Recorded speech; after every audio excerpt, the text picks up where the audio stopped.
Hello, everyone. So good to see you again. As promised, I am taking you along this journey with me. And I had my first call with Elise Archer not too long ago. And the one thing that she had me focus on was, and I'm dubbing it as my faith meter, is really focusing on increasing that.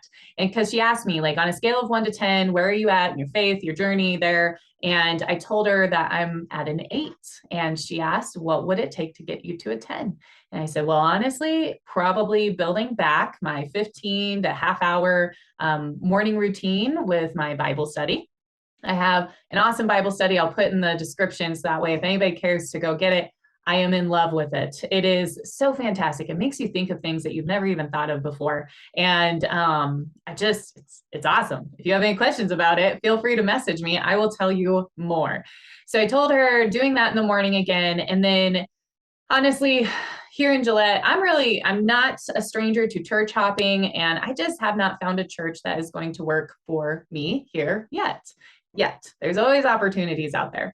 But there was a church in Texas that I just grew to love and just really love the message. And so at the very least, I am going to make sure that I'm listening to one of their sermons on a Sunday if I'm not physically going to a church here. And if you care to know about that one, it is Fellowship in Forney, Texas. And I'll place that somewhere in the description as well so you can have that. I love the message that they always have to share. And so that's something, right? So this is going to get me to a 10.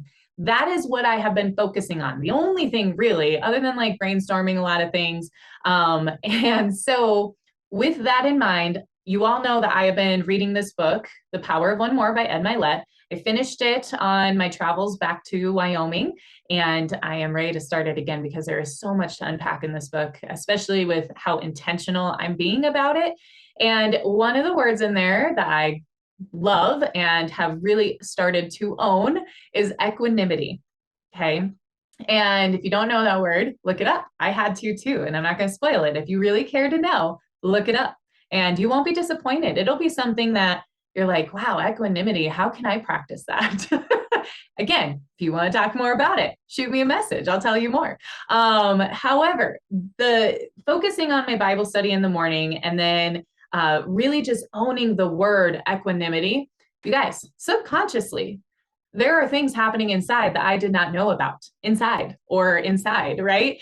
And so when I was on my travels last week to Texas and Arizona for work, there were 2 instances that normally I would immediately have anxiety rise up within me, and I would still be able to go get it done and fix it, but I would like internally be like filled with anxiety. And most people may not know, I actually was diagnosed with anxiety back in 2012 and was put on medication for it.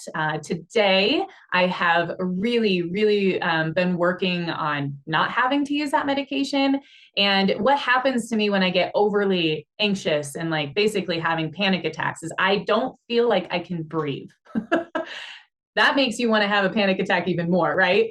And I can remember the first time that this happened. I was in Sheridan going to school there. We were on a volleyball trip and I couldn't breathe. Like I played one of the games and the second game, I knew that we had it in the bag as a team. And I told the coach, like, I think it's best if I sit out. Like this is starting to worry me. So showing up back in Sheridan at 1 o'clock in the morning, I went to the ER because this is not normal. And I swear they gave me placebo pills because I'm like, yeah, my mom, she told me to tell you this, and yeah, just give me Xanax. So I'm sure that they gave me something that was not Xanax, and it really would not surprise me if they gave me placebo pills because they did nothing. So the next day or two, honestly, I went to a pulmonologist and he was all like, okay, you're dealing with anxiety. Here's some Xanax. You guys, that knocked me out. Just like the level of anxiety, or I'm sorry, the level of Xanax that he gave me, I crashed like immediately and was like staring at my roommate with my eyes wide open. I was not awake, but I tell you what, it did its job. It definitely helped with the breathing. It helped with my anxiety. And so ever since then, I might have a spurt every now and then, but gosh, in the past year or even two, I really haven't used any medication for it. I try to fight it as hard as I can if I'm ever dealing with an episode and just really playing those mental gymnastics, right? Because the last thing I personally want to do is rely on that medication. And so it's a big deal to me to not have to take it unless it's like life or death, right? Like absolutely necessary. So that's a little bit about me in case you did not know. So anxiety like lives within me. So there was two instances in this trip that I really experienced equanimity. And so I have to tell you these two stories. So one of them was I was working with a food truck that I thought was out of Arizona. We were hosting a pool party in Arizona. The host like actually recommended these people because they've had them come there before. I was like, great. I called them. I talked to them. I made sure, hey, you've dealt with this person before in Arizona. Like, I just want to make sure I'm talking to the right company. And they're like, yeah. We know all about that. I remember it, blah, blah, blah. Well, I tell you what, you guys, the pool party was on a Saturday and I'm giving them the final details on Wednesday. And I swear that I sent them physically the address before, but I'm not willing to go back and look. So, anyways, I send them the address. She responds. She's like, AZ is in Arizona? And I was like, yes. And she said, we're in Arkansas. Normally, you guys, normally, I would like have this fire of anxiety within me, but I would still do whatever it took to like fix the problem, right? I didn't have any of that. None. I mean, I was Joni Wolfswinkle and Steve Rosenberg were sitting right next to me, and they're like, "Oh no, are you serious?" I was like, "It's fine. It's really okay. I got this. We're gonna get figured out." And I did. Everything was fine, and the food was great. But then the second instance was I was traveling from Texas to Arizona. Guess I don't know what was going on in my head. I left my computer sitting in the pocket in front of me. I even had my jacket with my computer because I said, if I put my jacket in there, I'm not going to forget it. Long story short, I forgot my computer. Did not realize this until 12 o'clock that night when I went to go plug in all of my things and I didn't have my computer.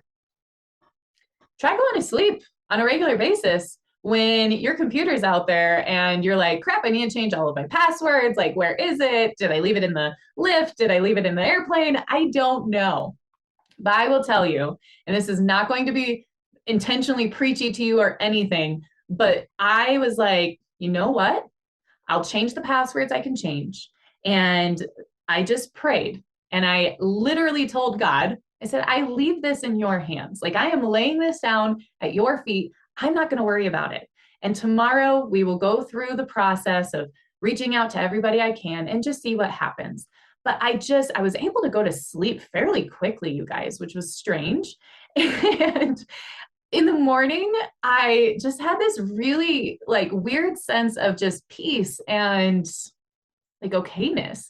And Ryan, my coworker that was traveling with me, I explained to him in the morning, I was like, I think I might have left my computer in the lift or maybe the airplane. I'm not so sure, but just letting you know, I'll probably have to take a couple phone calls today. And he was like, oh my gosh, you left your computer? Like he had more anxiety about it than I did. And I said, Ryan, like, are you okay? Like this is a me problem. Like I'm surprised this is affecting you the way it is. Very kind of him to worry as much as he did. Don't get me wrong.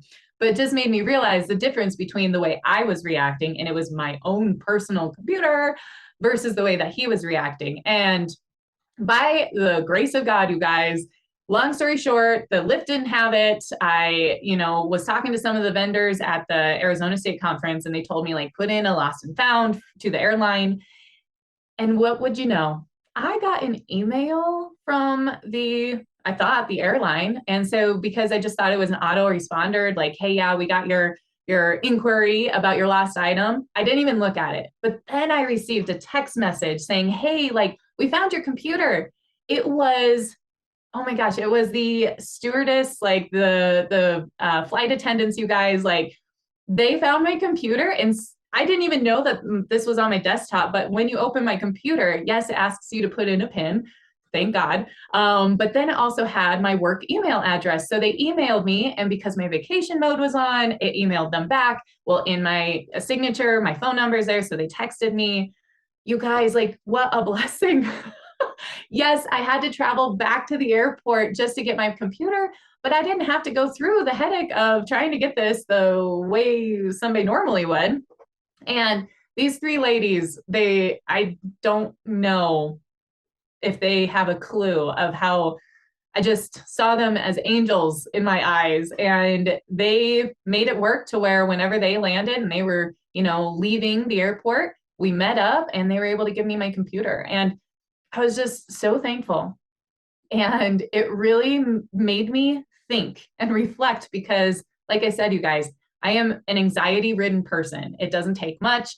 And the fact that I was just so calm and so at peace, which, by the way, if you haven't Googled it yet, equanimity, it was like, wow, I'm living this out and I'm having faith. 10 out of 10, my faith meter. I like that, by the way, hashtag.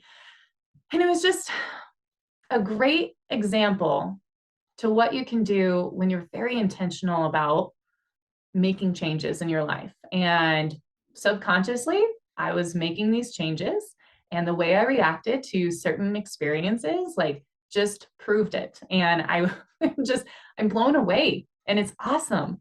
I have my first 50K club call with Elise today, and I'm very excited about that. But I wanted to keep you guys up to date about this journey. And let me know if you have any questions. Put them in the comments, shoot me over a message, whatever you want to do. But love to talk to you more about it if you want. I will talk to you soon.